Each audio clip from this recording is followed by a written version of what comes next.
Hello there, Lori. I wanted to tell you, thank you so very much for the lovely birthday present you sent me. It just arrived in the mail earlier today. There were so many kinds of tea in there, I don't know where to start. And the variety is fantastic too. There are some that I love and some that I've never had before.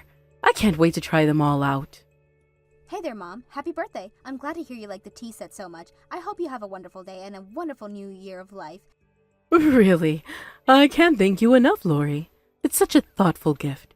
At my age, it's incredibly rare to get presents from someone outside the family. So I was quite surprised to read the card saying it was from you. I'm so glad my son married such a wonderful woman as you. You truly are the best thing that could have possibly happened to him. Wow, Mom, you're really laying on the compliments extra thick today.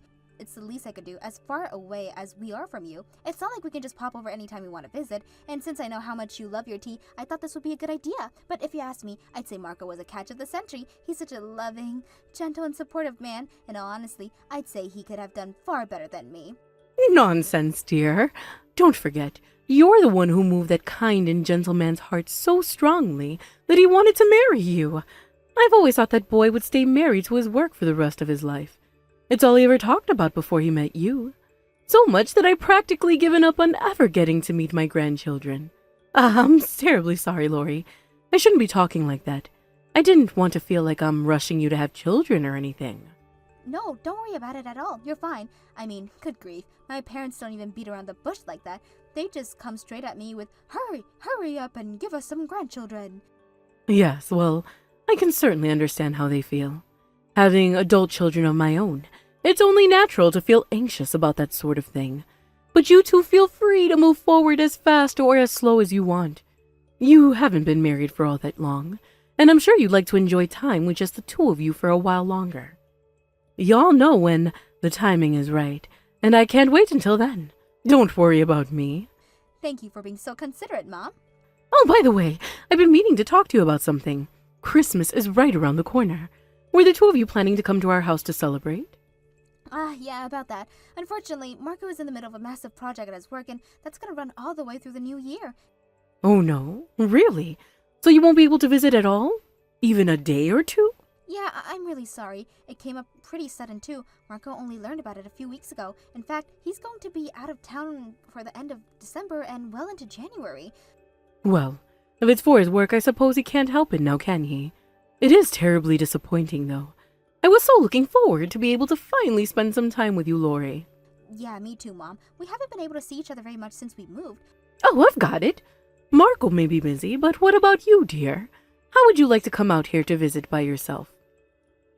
Huh? Me by myself? I don't know. I feel like that would be too much of a burden on you. Not at all, dear, not at all. I would love nothing more than to have you by. After all, Marco's my oldest son, and you're his wife, so I've been looking forward to showing you around the house. Plus, there are all sorts of family traditions that I would love to teach you about. Oh, wow, really? That sounds exciting. I'd love the chance to learn more about Marco's family history. And Marco will be out of town, right? That's right. He has to work. Well then, I don't see any reason why you can't come over. You don't want to spend Christmas all by your lonesome, do you? I'll make you all of my favorite Christmas dishes, Lori. You know how good my pumpkin pie is. Yeah, your pumpkin pie is absolutely heavenly, but the thing is, I'm not really very good at driving in the snow. I could always catch a flight out there, but it's a bit of a jaunt from the nearest airport to your house. Oh, don't be silly, Lori. We would be happy to come over to the airport to pick you up. We wouldn't mind at all. There aren't any buses or taxis running out here in the country anyway. So what do you say, dear? Won't you grace us with your presence this Christmas? Well, I guess if you insist, sure, I would love to come out and see you. I've been wanting to see you and Dad for a long time now. That's wonderful to hear. I'm so happy. It'll be an opportunity to finally introduce you to all the family members out here who couldn't make it to the wedding. Oh, that would be awesome. I'd love to meet them all. Be sure you tell Marco about our plans then. I'll message you with more concrete plans once the date approaches. Got it, will do. Oh, and if there's anything you want to bring to your place that's legal to take on an airplane, please let me know. Thank you, dear. That's very thoughtful of you. I'll let you know if there's anything my husband would like. Hey,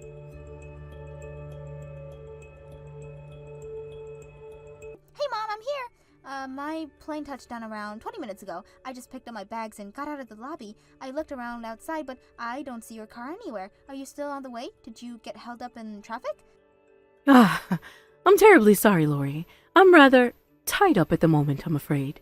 I hate to ask you to do this, but would you mind walking the rest of the way to our house?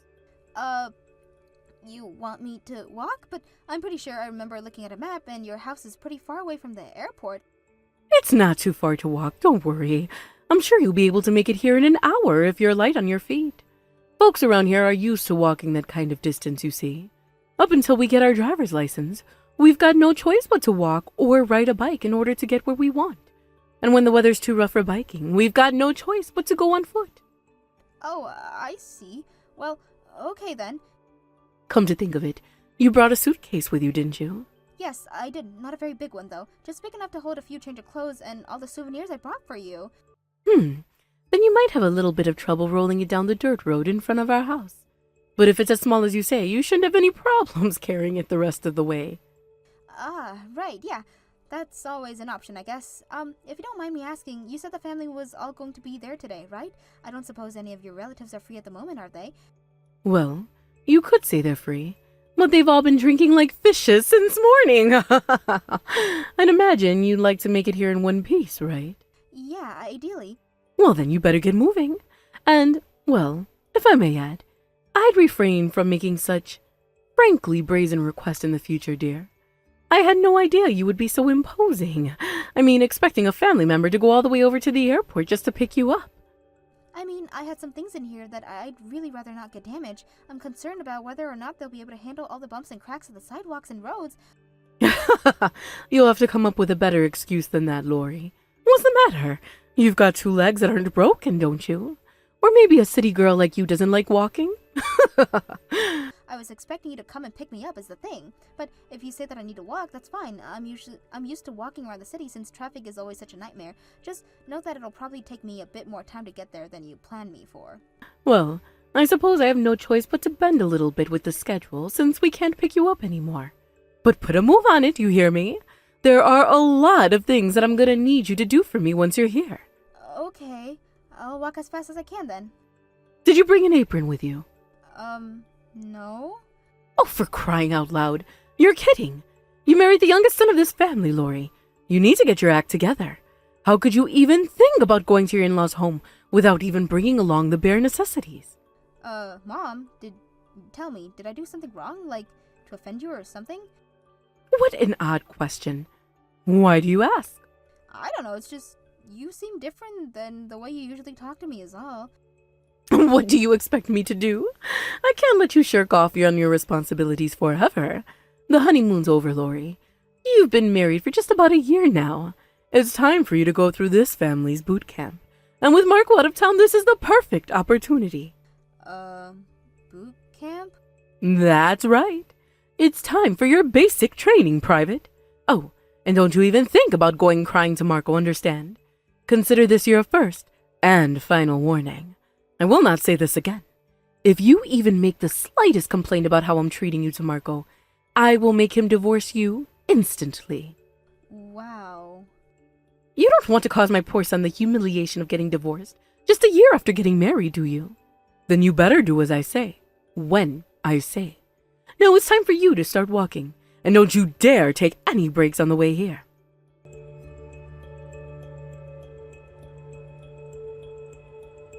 Did you finish shoveling the driveway yet? Yes, I already finished. All right. Then the next thing you're going to do is clear out a path to the shed. And once that's finished, I'm going to have you straighten out the closet in the upstairs guest bedroom. You want me to clean out your closet? Is that really something that has to be done right now? Are we going to get dinner soon? It's Christmas Eve and all the family here who I've been wanting to meet for so long, but I've been doing chores for you nonstop today. I haven't even had a chance to talk with anyone else yet. You also had me work right through lunch, so I'm getting pretty tired and hungry. You don't understand, Lori. This is a family occasion. You aren't family, so I don't see any need for you to be at the table with all of us. You haven't even given us any grandchildren yet, so what makes you think you even deserve to eat the scraps off the table? The fact that I'm a human being and you invited me to your house? You just shut that feisty little mouth of yours and get back to work. Mom, would you mind explaining what the whole point of this boot camp thing even is? You're just making me do all of your chores. I mean, you have a perfectly functioning snowblower, which I know how to use, but you still made me shovel the driveway manually. And a lot of stuff you want me to do just makes no sense. Weed the garden? It's the middle of the winter. You know perfectly well what you were signing up for when you married my son. Marrying the oldest son has meaning in this family, and I'm gonna teach you what your place is around here. I am your mother-in-law, and your superior. You will never talk back to me like that again. Yesterday evening, you dumped a cup full of tea all over me. I walked in the door huffing and puffing from walking full speed for over an hour, and the first thing you do before even saying hello is dump a cup of tea on my head. Are you still sore about that? Get over it. It was an accident. My hand slipped, that's all. Besides, you looked so cold. I'll bet it felt great to have some warm tea on your skin. All of the family thought it was hilarious, too. Didn't you hear them laughing? I'd say you made a very strong first impression with them. You slipped, eh? I was pretty sure you did it on purpose. I don't want to believe it at first, but the way you treated me since then made me even more convinced. You can barely go a single sentence without verbally abusing me in some way, and that's on top of the fact that you're using me like a maid. Oh, and I don't remember hearing a single person laugh when you dumped that tea on me. I looked around and everyone had a pretty awkward look on their face. Oh, is that so? And then there's what happened at dinner. The table was set up absolutely beautifully. I had to hand it to you. It's just too bad I never got to enjoy it up close since you made me eat by myself in the kitchen. Oh, and while everyone was eating the roasted turkey, I had a ham and cheese sandwich. Then while I was showering, you turned the hot water heater off. I had to sleep in the downstairs crawl space, and you woke me up at 4 a.m. and had been forcing me to do chores for you ever since. I told you, Lori, this is your place in our family. Your husband doesn't seem to agree. He told me that I look terrible and should take a break before I collapse. That old fool is just spoiling you because you're a pretty young thing from the city. You don't report to him. You report to me. You know, I was absolutely appalled when, rather than moving in with his parents as is the family custom, Marco up and moved halfway across the country with you. I've held my tongue all of this time out of respect for him. He was sent there by his company, and even if that wasn't the case, we already had discussed the issue, and while we do respect your family tradition, we decided to live on our own. That is not something that the two of you upstarts have any right to decide on your own. Now I just have just about all I can take of your sassiness, Lori. Not to worry, though. I'll have you straightened out by the time I ship you back to the city. This isn't about straightening me out at all. This is just you being bitter that your son decided he wanted to live with me rather than with you. Oh, that's what you think it is? Well, you're entitled to your own opinion. I can't help but notice that wasn't a denial. I never intended it to be. But what are you gonna do about it, You're completely alone out here. There's not a single person in this house who would take your side over mine. Too bad. So sad. And to think you can't even call on your dear precious husband for help. You poor thing. You're stuck over here for another week. And I'm going to have you working morning till night. Every single day. I'm afraid not, Mom. No, I'm not ever going to listen to a single word you say ever again. I already told Marco everything. What? I was very clear what the consequences would be if you did that, Lori. Do you remember what I said? Do you? Yeah, you said you were going to make us get divorced, and if that's what Marco wants, then I'm fine with that. Huh? You're fine with getting divorced? Are you serious? What good is any man who won't even protect his wife from his own mother's abuse? I would rather become a lonely single old cat lady than live with a man like that. Fortunately, however, that's not the kind my man Marco is. He's the kind of man who would stand up for any person in the world who tries to hurt me, even his own mother. What are you saying? You're not making any sense. Spit it out. I'm saying that I'm not going to divorce Marco. As a matter of fact, Marco is on his way over here as we speak. Ridiculous. Marco isn't coming here. You said it yourself. He's out of town on business. Yes.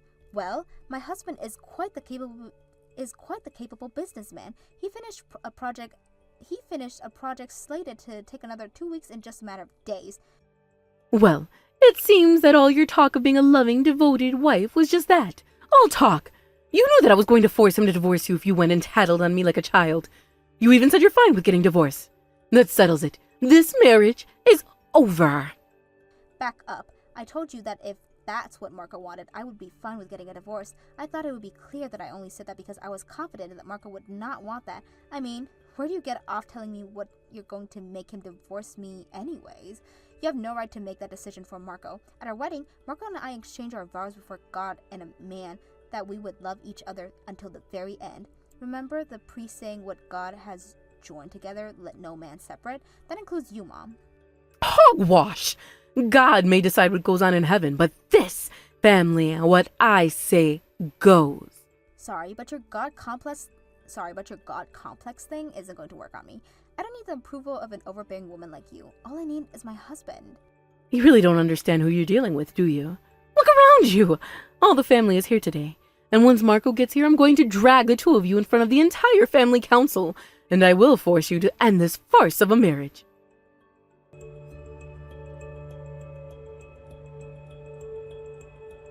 Hello there, Lori. Listen, about yesterday. I want to let you know that I am very incredibly, truly, deeply sorry. I see now what an absolute fool I've been. I want a chance to properly apologize to you, so please, dear, could you answer the phone? No, I don't want anything to do with you of a monster of a woman like you ever again. I'll be blocking your phone number from my end in short order, so don't waste your time trying to call me from now on. I won't even know you called, much less respond to you. Wait, please, I'm begging you. You don't have to answer the phone, fine, but please, just talk to me by text. I desperately want to apologize to you. You're free to apologize to me if you like. Not that it's going to do you any good, though. I understand. Then make it quick. I've got better things to do than talk to you. Lori, I am deeply sorry for the horrible way I treated you over Christmas. I just suddenly felt this urge of anger deep inside me, like you were a thief who came and stole my son away from me. I suppose I got carried away a bit. A bit? A bit? You dumped hot tea on my head, forced me to eat scraps alone in the kitchen while you had a turkey dinner, and maybe do all the chores for you. That's your idea of a bit? All right, I get it. You're right. I got very carried away. I completely lost myself. I was the worst mother-in-law in the world to you. After the tongue-lashing Marco gave me yesterday evening, it was like the scales fell from my eyes. I realized what a total idiot I had been. But, just for the record, when I first got married to my husband, his mother did the exact same things to me that I did to you. Oh, I see. You think that because your mother-in-law was an awful, overbearing psychopath to you, that gives you the right to be an awful, overbearing psychopath to me? No, that's not what I'm trying to say at all. But it is the truth, isn't it? And another thing, I heard everything your husband said to you last night too, so I know that you're making all that stuff up about your mother-in-law right now. I am not. His mother was terrible to me. He just never realized it. Both he and my husband was very strict in saying that she was a practical saint who was kind to everyone around her. As a matter of fact, from what they say, she was always the one doing all the cooking and cleaning while you laid around doing nothing. Sure, she was sweet and kind when everyone else was around. But when it was just the two of us, she showed her true face. Uh-huh. Well, whatever. If what you say is true and your mother-in-law was terrible to you, then I am very sorry to hear that. However, once again, that doesn't give you the right to do the exact same thing to me. I know that now, dear. All the rest of the family told me that we're not living in the old times anymore. It's time our family's traditions were updated. I don't think it has anything to do with traditions or time periods. I'll have you know, my mother wasn't treated well by her mother-in-law either, but that didn't make her want to do the same thing to her own daughter-in-law. It just made her more determined to not be the kind of mother-in-law. Wow, that's such an incredible thing your mother did. Incredible? I wouldn't call it that. I'd call it common human decency. Well, I'd say another part of it is the region we live in. You know, all the people around here are a bunch of old-fashioned hicks. I just got swept up in their culture. I'm sorry, wasn't this supposed to be an apology? All I've heard about you so far were excuses. If this is all you got to say to me, then I don't see the point in keeping this conversation going. I'm sorry. I didn't mean to make excuses. I truly do see the error of my ways. I will never, ever do anything so cruel or hurtful to you ever again. I'm sure you won't. After all, you're never going to see my face again after today, so you won't even have the opportunity. Lori, no. Don't say that. And, there was one more thing I wanted to talk to you about. Marco said he's going to stop sending us money every month. Oh yeah, that. You can't blame him, considering how you treated me. Plus, I don't know why you say us because your husband said that you were the only one who ever used that money. According to him, you guys don't even need it. I do need it, though. If I wasn't getting that money, I don't know what I'd do. Yeah, you might even have to stop wasting all your husband's money on stupid junk. The only reason you even asked for all that money in the first place was because you were eating through all your savings. Your husband was saying you buy a brand new dress just about every week. But we live in the middle of nowhere. What else am I supposed to do with my time but shop online? And there it is, just like I thought. You really only concerned about yourself. The only reason you're apologizing right now is because you want your son's money to financially support your spending habits. That's not it at all. I'm very sorry, really. I mean it from the bottom of my heart. Your heart is like a bottomless pit, so that doesn't really match. It took me losing everything to realize how important you were to me. Can't we let bygones be bygones? I miss all the fun conversations we used to have. I know that the woman my darling son chose for his wife must have it in her heart to forgive an old woman's foolishness, right? Wow, Mom, you really are something else. You say and do some of the most hateful things possible to me, and now you want to go back to normal? Pretend like nothing ever happened? Not a chance. You can't undo what you've done or unsay what you've said. I told you, I didn't mean any of that. I did it all out of jealousy. You lured me into your house with phony kindness, then dumped a cup of tea on my head the moment I got there. You're going to need to do way better if this is what you want me to do to forgive you. Tell me, what do I need to do? Anything you want me to do, I'll do it. I want to turn over a new leaf. If that's really what you want to do, then how about you focus on being a good wife to your husband? You know what else he said to me last night? He said that ever since I started doing all the cleaning, the house is cleaner than it has ever been. Sounds like you're the one who needs a boot camp.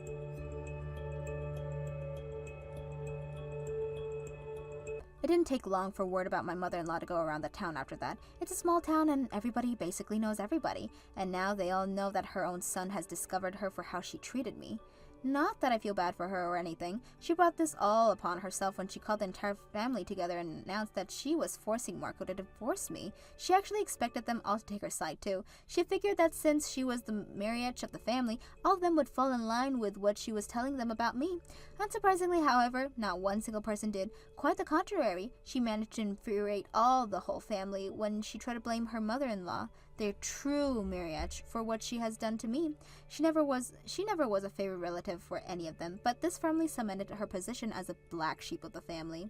This all caused catastrophic levels of damage to her ego, and she's become a much quieter person ever since. Actually, she barely even leaves the house anymore these days from what I hear. My father-in-law says that's perfectly fine with him though. Apparently, whenever he took her out, she inevitably do something to embarrass him.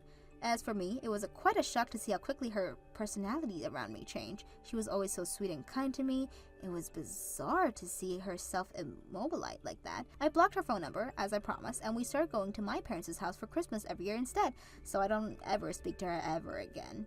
I'm still on good terms with my father-in-law, though, fortunately. Ultimately, I think this whole incident was a net positive for me. It reaffirmed what I already knew, that my husband was completely devoted to me and I could always count on him. So from now on, I want to do my best to be the kind of wife to him that he deserves. And should I ever become a mother-in-law myself, I plan to be as kind and welcoming of one as I possibly can be.